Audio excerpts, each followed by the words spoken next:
So we've discussed a little bit about the environment of the classroom or whatever space you happen to engage in with students. And now maybe we can talk a little bit about the other types of environments that a student has as a part of their life and ways you can actually access them, tap into them, be a presence within them. So with your job, when you deal with students, when you work with children and adolescents, very typically you're in that space that is typically within the school building. That makes sense. And a lot of time is spent there, so it's worth paying attention to.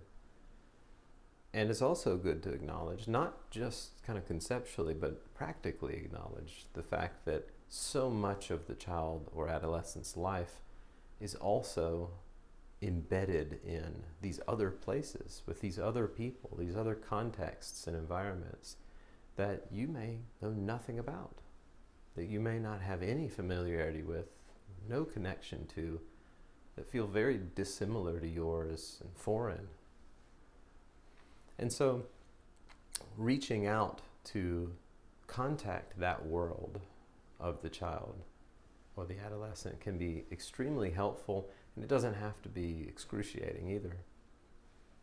So you all know, or probably are encouraged to keep in mind the importance of parent or family contact. And there's plenty of room for lots of reservation in that suggestion, because it can take so much time. If you especially work with tons of students, it just can be burdensome overall. But what I'd like to suggest is that, by and large, when we defer parent contact or family contact, what actually ends up happening is that the balance of positive and negative interactions begins to sink toward the negative. This makes sense because sometimes you have to contact home or family because something really negative happened that you need to let them know about or touch base with them on. But in a lot of research based around relationships, mostly in marriages, but it's generalizable to just about every relationship, there seems to be this kind of pattern, this ratio, this kind of like the sweet spot of how many positive interactions it takes to, as it were, outweigh the negative one. And it seems like, as a result of this research, that the ratio is something like 5-1. That is, it takes, roughly speaking, about 5 positive interactions to outweigh or to cancel out one negative interaction. And that's kind of daunting on one hand, because a negative interaction just kind of carries so much weight to it. The other side of things, the positive side of that, though, is that an interaction doesn't mean that you have to spend a half an hour on the phone. A positive interaction can be as simple as a note home. It can be a 30-second conversation. Depending on your ability to do this, it can be a quick email or message sent somehow.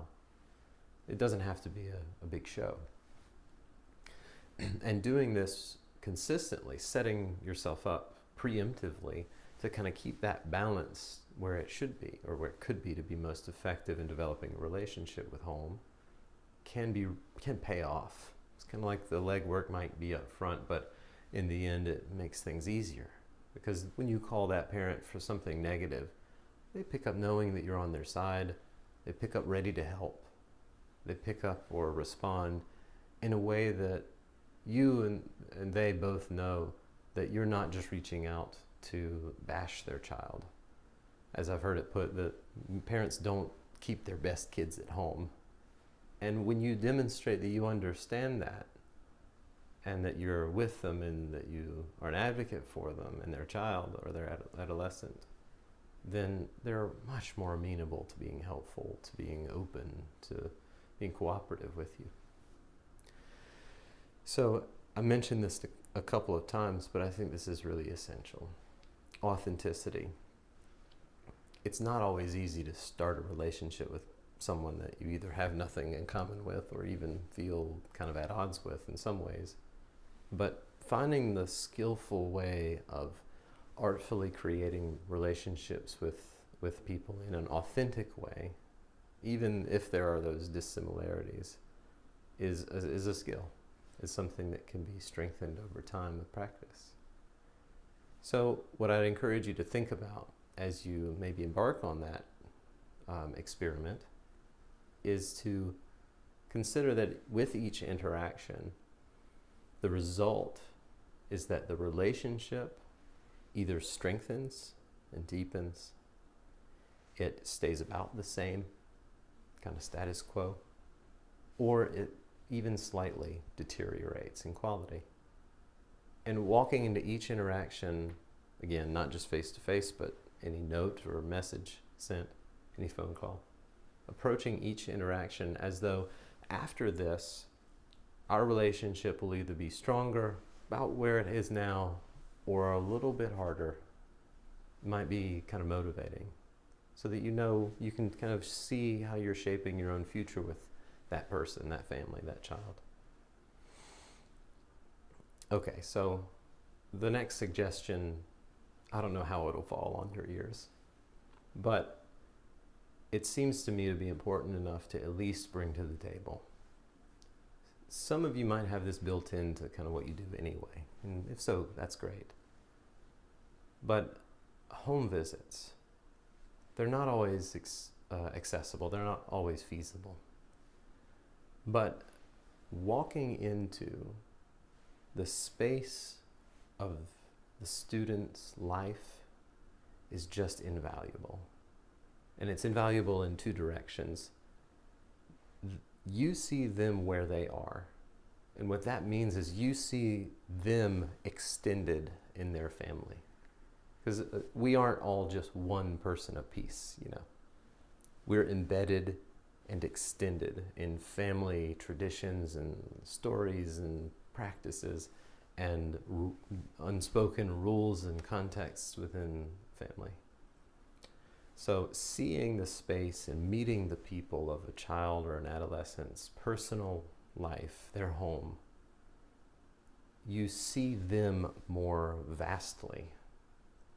And that's essential to being more positive presence in their life, because the other direction of that is they see you there in that space, and then they begin to associate you as a part of that extended identity that they share with their family and people around them. You very literally become the village that is supporting that student. And so placing yourself in that scope of their awareness means that you move out of just being somebody at their school and you become a part of their extended personhood, of who they are, of what their life is and what their story is. So what will inevitably happen if you decide to experiment with this idea at all is that you'll get somewhere, or you'll arrive somewhere, and you'll think, oh no, I'm really uncomfortable. And so there's kind of two types of uncomfortable, right? There's the uncomfortable where you should probably go, let your administrator know you saw something or that you felt this way or that way, and go ahead and reschedule or put it off till another day. But there's another type of uncomfortable that can be informative and that you can use.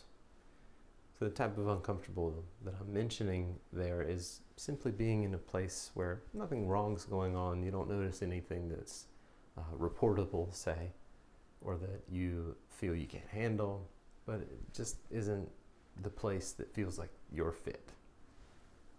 That might mean that you're asked to have a seat on, a piece of furniture that doesn't look the nicest, or that you're around people who are talking about things or talking in a certain way that you're not used to. And those things are, inevitable. They're going to happen. Not just with student life, but, that's how the world is. We bump into things that we aren't used to, that feel foreign to us. And so what I recommend is to consider the fact that when you, not if, but when you feel that discomfort, do your best to acknowledge where that discomfort is in your own bodily sensations. We've talked a little bit about this, but this can be exceedingly helpful in soothing oneself in discomfort like that. Finding where in the body that discomfort shows up helps you keep from tightening in around it and locking down over it. And it actually can help you feel a little more calm and loose. But paired up with that is something really essential, is intentionally letting go of judgmental or critical or any kind of ruminating thoughts about the discomfort. Noticing that they come up and not fighting them, but just do your best as judgmental or critical thoughts come up, let them go. Whether they're critical of the people you're around or critical about yourself, even for feeling the discomfort, just let them go again and again. That's a skill that's a little bit hard to practice sometimes, but pairing those things up, where is this in my body, doing one's best to let go of judgmental or critical thoughts, that's just a powerhouse kind of technique to deal with that sort of discomfort. So what I'd like to mention lastly is that the discomfort that you feel, the place where you feel that discomfort, is the place where they look to feel comfort. So that odd feeling, that weird, I don't really belong here kind of feeling, that space is where they feel themselves. That space is where they look to feel supported and secure, whether they do or not. That's the place for them where security should be. And so them seeing you there, being as comfortable as you can help them not only find that there themselves, but also, again, see you as an extension of that comfort, as an extension of that security.